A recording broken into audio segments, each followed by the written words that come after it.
अस्सलाम वालेकुम, कैसे हैं आप सब। मेरा नाम है सहार अली। उर्दू स्टोरी चैनल सहार वॉइस में आप सबको खुशामदीद। हमारी वीडियोस आपको अच्छी लगी तो वीडियोस को लाइक करके चैनल को सब्सक्राइब कर दें और नई आने वाली वीडियोस के अपडेट के लिए बेल आइकन को भी प्रेस कर दें। आज मैं आपको अजीज नामी लड़के की कहानी सुनाने जा रही हूँ। इसे आमिल बनने का जुनून की हद तक शौक था। उसके वालिद उसे बहुत मना करते थे मगर वो ना मानता और दिन रात की मेहनत के बाद आखिरकार वो अपने मकसद में कामयाब हो गया। अब उसके कब्जे में एक जिन आ गया जो उसका गुलाम ताबेदार हो गया। उस जिन का एक हमशक्ल भाई भी था। उस हमशक्ल भाई ने आखिर ऐसा क्या किया कि अजीज ने अपने काम से तौबा कर ली। जानने के लिए कहानी को मुकम्मल सुनिएगा और अपनी राय का इजहार भी कमेंट बॉक्स में जरूर कीजिएगा। हमें आपके कमेंट्स का इंतजार रहेगा और आप भी कोई कहानी या वाकया हमसे शेयर करना चाहें तो डिस्क्रिप्शन में दिए गए ईमेल एड्रेस पर ज़रूर सेंड कीजिए। आप चाहेंगे तो आपका नाम शेयर किया जाएगा। तो चलें कहानी को शुरू करते हैं।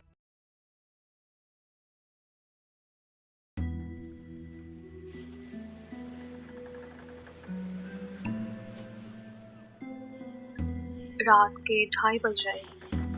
कमरे में मध्यम रोशनी थी।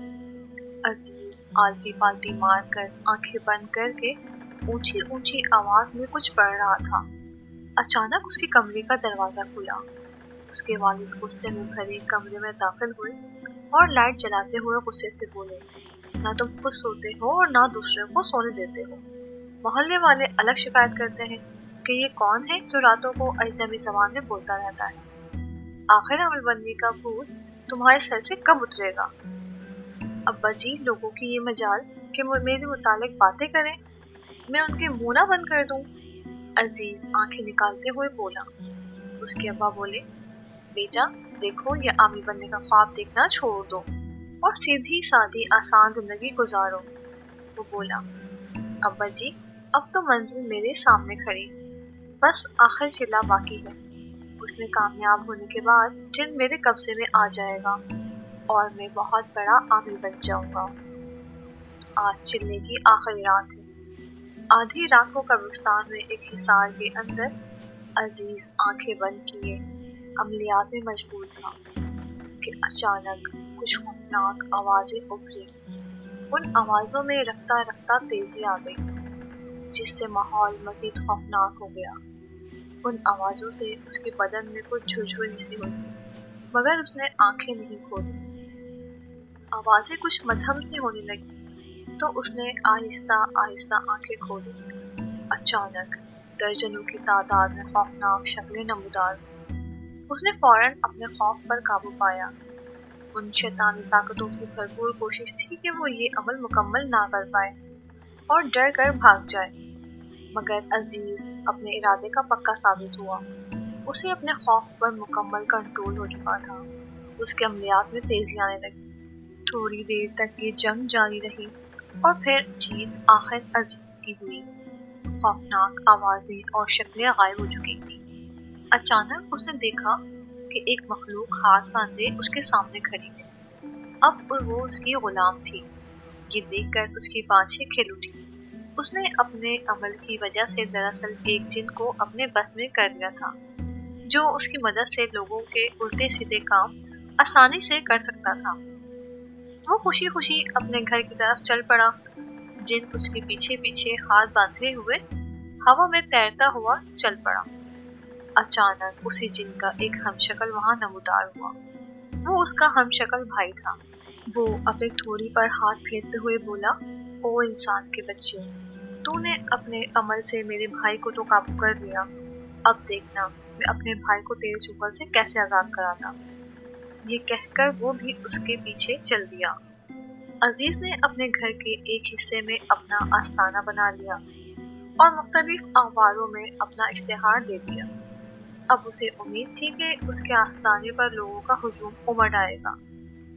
एक दिन दो भाई उसके आस्थाने पर दाखिल हुए और अपना मसला बयान करने लगे। उनमें से एक बोला, बाबा मेरा कद देखें, इतना लंबा है कि लगता है जैसे बांस का गुमान हो, और ये मेरा भाई इतना दुबला है कि जैसे कई दिनों से फाके से हो। अब तुम क्या चाहते हो? अजीज बोला।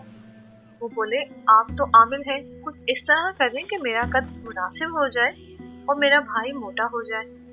अजीज ने कहा, ठीक है, तुम्हारे मसले का हल अभी बताता हूँ। ये कहकर वो आंखें बंद करके बैठ गया और जिन को हाजिर किया। जिन सिर्फ वही देख सकता था और सुन सकता था। हाजिर होने वाला जिन उस जिन का हमशक्ल भाई था जिसे अजीज ने काबू में किया था। हमशक्ल होने की वजह से अजीज उसे पहचान न सका और उसे उन दोनों का मसला बताकर उसको हल करने का अमल पूछा। फिर जो अमल जिन ने बताया वही अजीज ने उन दोनों को बताकर 1 हफ्ते के बाद आने का वक्त दे दिया। वो दोनों खुशी खुशी चले गए। जिन ने अपने भाई से पूछा, भाई तुमने मेरी जगह क्यों ली? वो बोला, देखो तुम उस शख्स के गुलाम हो, वो जो कहेगा तुम्हें मानना पड़ेगा, मगर मैं उसका गुलाम नहीं। मैंने उसे उल्टा अमल बता दिया, अब देखो उसका क्या हशर होता है। ये कहकर वो मुस्कुराने लगा। अजीज के पड़ोस में एक गरीब मजदूर रहता था। वो उसके पास आया और कहा, बेटा अजीज, आखिर पड़ोसियों के भी कुछ हुकूक होते हैं।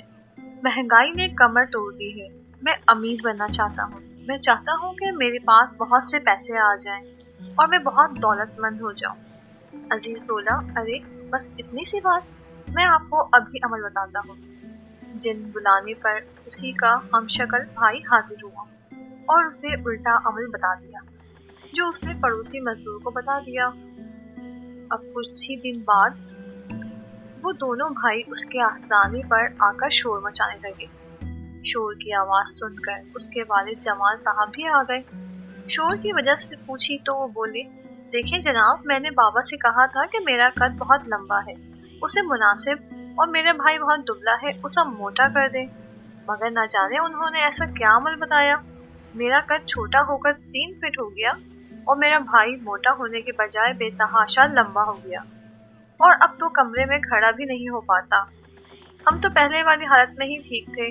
जमाल साहब बोले, जो अल्लाह की रजा पर राजी नहीं रहते उनका ऐसा ही हशर होता है। इसी दौरान एक नकाबपोश भागता हुआ आता है और अपने मुंह से कपड़ा हटाकर बोलता है, अरे बाबा, मैंने कहा था कि मुझे अमीर बना दो, तुमने मुझे डाकू बना दिया। जमाल साहब गुस्से से बोले, अरे तुम इस गरीब को डाकू बना दिया? जमाल साहब गुस्से से बोले, अरे तुमने इस गरीब को डाकू बना दिया? अजीज बोला, उन्होंने ही कहा था मुझे अमीर बना दो, अब ये डाकू बनकर डाका डालेंगे, खूब दौलत कमाएंगे, जब ही तो ये अमीर बनेंगे। जमाल साहब बोले, हाँ बात तो ठीक कही है। डाकू ने कहा, क्या खाक ठीक कह रहा है, हर वक्त जान को खतरा रहता है, पुलिस से मुंह छुपाता फिर रहा हूँ, मेरी जिंदगी अजीरन हो गई है, अभी भी पुलिस मेरे पीछे लगी हुई है। और दोनों जिन्नात एक तरफ खड़े तमाशा देखकर खूब हंसे जा रहे थे। अजीज का सर निदामत से झुका हुआ था। उसी दौरान जमाल साहब ने आने वाले लोगों से कहा, जो सही रास्ता छोड़कर गलत रास्तों पर चलते हैं उनका हशर ऐसा ही होता है। मैं तो पहले ही इन सब बातों का मुखालिफ था। मैंने अजीज को भी समझाया था कि इन चक्करों में मत पड़ो, मगर उसने मेरी एक न सुनी। इसी दौरान पुलिस डाकू को ढूंढती हुई उनके आस्ताने में आ जाती है। डाकू वहां से भागने लगता है तो वही हमशक्ल जिन टांग अड़ा कर उसे गिरा देता है। पुलिस उसे फौरन पकड़ लेती है। जब पुलिस को सारी सूरत हाल का इल्म होता है तो पुलिस ने अजीज को भी गिरफ्तार कर लिया। जिनके भाई ने अजीज के पास आकर कहा, अब तुम्हें पता चलेगा कि कैद की हालत में जिंदगी कैसे गुजरती है। हमें तो तुमने कैद कर लिया था, अब उसकी सजा भुगतो। तुम्हारे लिए ये बेहतर है कि तुम मेरे भाई को आजाद कर दो, वरना मैं तुम्हें बर्बाद कर दूंगा। अजीज ने कुछ देर सोचने के बाद जिन को आजाद कर दिया और जिन अपने भाई को आजाद कराकर अपनी दुनिया में वापस चला गया। खुशी खुशी वो दोनों रवाना हो गए। अजीज उन्हें जाता हुआ हसरत भरी निगाहों से देखता रहा।